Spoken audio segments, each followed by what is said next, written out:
She met me at the city hall in Portland because one of our neighbors got shot by the cops, killed, murdered is a good word, at a routine traffic stop.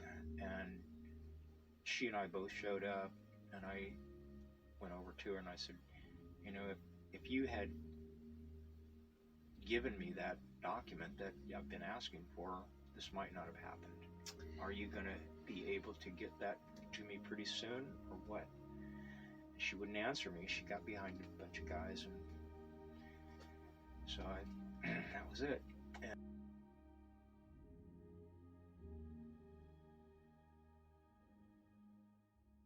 a stalking order. You're asking your senator for your district for help because another senator told you to go. His staff attorney, yeah, told you to go to your senator for this help, and you receive a stalking order from the government. The government from Kate Brown. No, it wasn't from the government. Oh, so no, okay. It was Catherine Brown. Not in her official capacity, but in her private. Her personal. Personal capacity. Mm-hmm. Yeah.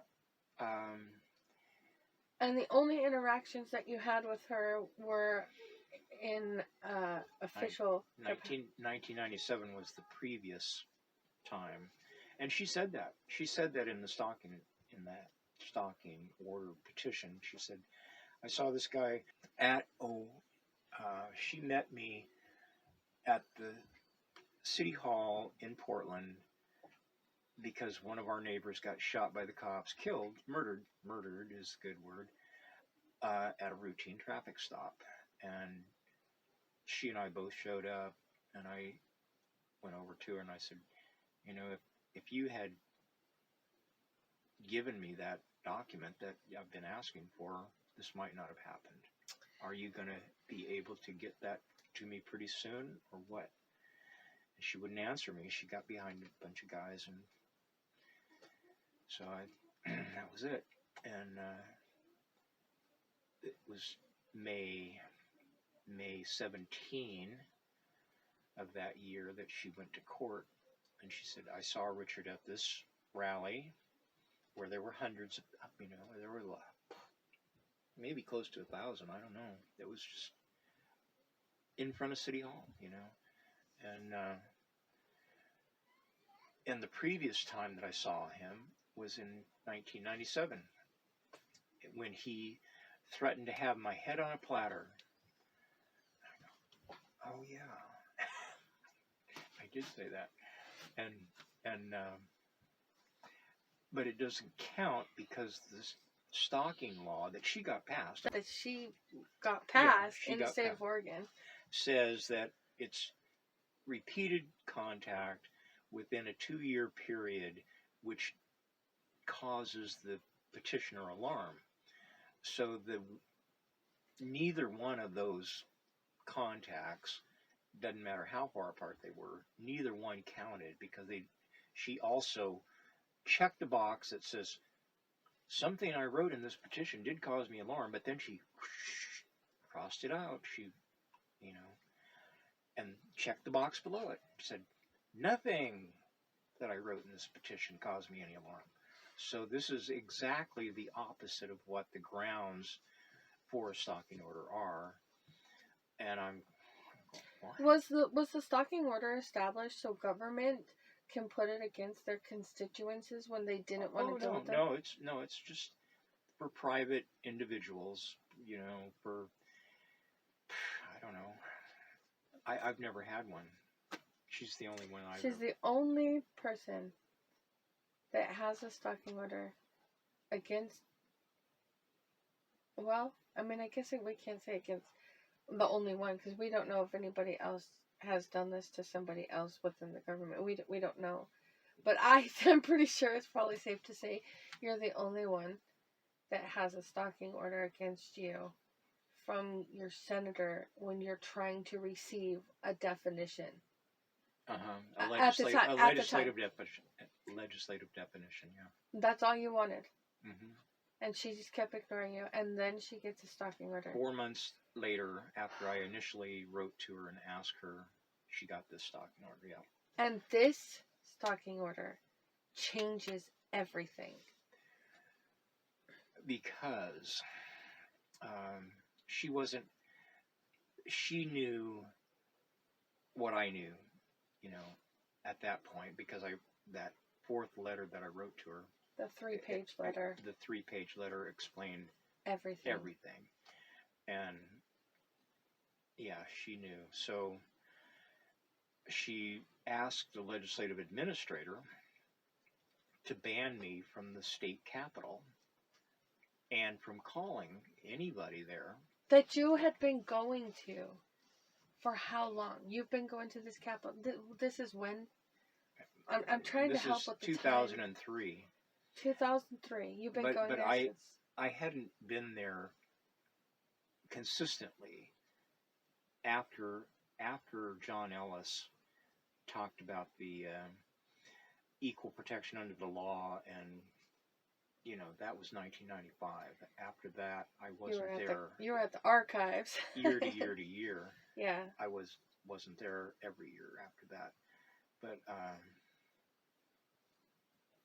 so I was there from 83 to 95. That's 12 years. Infrequently after that. But so in 2003, you get this stalking order that prevents you from 2004. Oh, 2004, sorry. And it prevents you from going to the Capitol and where else? It doesn't say don't go to the Capitol. It just That's says what she apparently asked the legislative administrator, Hendricks, to ban me. And he says, a tenant in the building has a stalking order against you, so you're banned from coming down here. And if you come down here, we're going to arrest you. And don't call anybody here either, or you're going to get arrested. And don't call anybody. No legislator or their staff. No. The stalking order is Kate Brown personally doing this to you. She's not. She's the Secretary of State. She's a senator. She's a senator. Still senator, yeah. But in her personal capacity, gets this stalking order, and that affects you from talking to the government.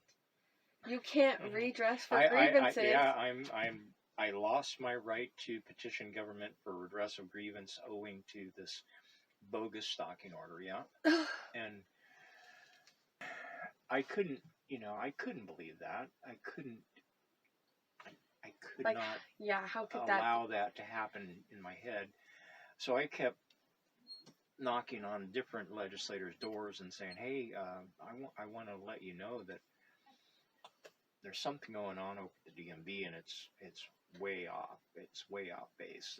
You have to open your eyes and see what's going on. And so now you have like the same concerns that Tom had. Yeah. Okay. But he's in it. But he's in a different position and probably felt like he couldn't do anything about it. He wasn't. I could tell after, by the time he retired, I could tell he was not in charge. He wasn't able to tell his people what they had to do and what they couldn't do. They were told by someone else, and it wasn't him, at least not related to the DMV. That part, yeah, okay. Somebody else was running that. So this is a big deal. Like, so Kate Brown's got this against you. You're essentially asking for something so darn simple. And instead of it's affecting everybody, and it's just a definition. Yeah. A definition should exist. It does exist somewhere, and just have legislative council send it to me. So that I ended up dealing with her attorney. I met this attorney for Kate Brown, and the attorney kept moving for setovers, which were all illegal because the respondent to a stalking order has to get a hearing within 30 days. And she asked for one 30-day setover and another and another. How did you get this order? How did you get the stalking order? Like, how'd you find out about it? I went over to the courthouse I was probably going to, the Multnomah County Law Library is one of the major law libraries in Oregon. And there was the librarian there, Jackie. Jackie was one of my most valued intimates, and there was nothing that I did for 30 years without her helping me. And I was probably over there seeing her. But this deputy saw me walk into the courthouse, and she comes up to me and hands me this. She knew who you were. Oh, yeah. Everybody knew who you were. Yeah. So you get this, and you're like, what? And I even asked the deputy, I said, you know that you're the ministerial officer of the court, right? According to the Constitution, Article 7 original, right? You know that, right? And you're supposed to make sure the I's are dotted and T's are crossed. And this is way wrong.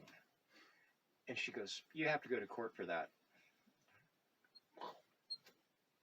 Wow. But you can't serve it on me. And so she knew the day that she served it on me that it was all wrong. So you got 30 days, and Kate Brown's attorney keeps pushing it back. How long did it take before you went to court? I never went to court Okay. with her. I mean, I did go to court, but I never went to court with her for that hearing. But I did meet with her attorney a number of times, at least 3 or 4. And one day we're having lunch, and she said, Richard, what do you really want? I said, I'm going to be happy with just the document I asked for. That's all I want. You're still wanting the definition. Yeah. She can have her bogus stalking order. I won't tell anybody about it, you know. She can have it. And she said, I think we could work with that. I said, okay, write it up. I'm ready. And so she wrote up this settlement offer. She said, if you don't appear and contest, then we will make sure that Legislative Council sends you the definition you're looking for within 10 days after you default. I said, okay, I can live with that. But that was nuts on my part to do that. It was just nuts. How could I, guarantee that? And what would she lose by defaulting? She'd already committed a crime. I mean, serving someone with something that simulates civil or criminal process is a crime. It's a felony, and she'd already done that. So she didn't have anything to lose by withholding that information. So I was a nut for agreeing to it, but you still just wanted that. And no one else, I mean, from, you obviously weren't going to get it from her. Were you trying to get it from anybody else? And no, else? I thought I could get it from her because I don't know. So you weren't going to other people? Well, by that time I had so much other information. This is like 9 years after John Ellis told me that equal protection under the law requires you guys to pass a law that lets us take other people's licenses, others' professional license, right? And so I had all of this stuff anyway. So I figured, yeah, she'll do it. But I was a nut for thinking that. Did you get it? No. she reneged on the deal. She didn't send it, and her attorney, her private attorney, ended up theoretically, according to the coroner. I called the coroner and talked to her, and according to the coroner, she committed a suicide, but there was no evidence of suicide. There was Before no, the hearing or after the hearing that you were supposed to not contest in 10 days? long time after that. Okay. You know. So you didn't go to this hearing.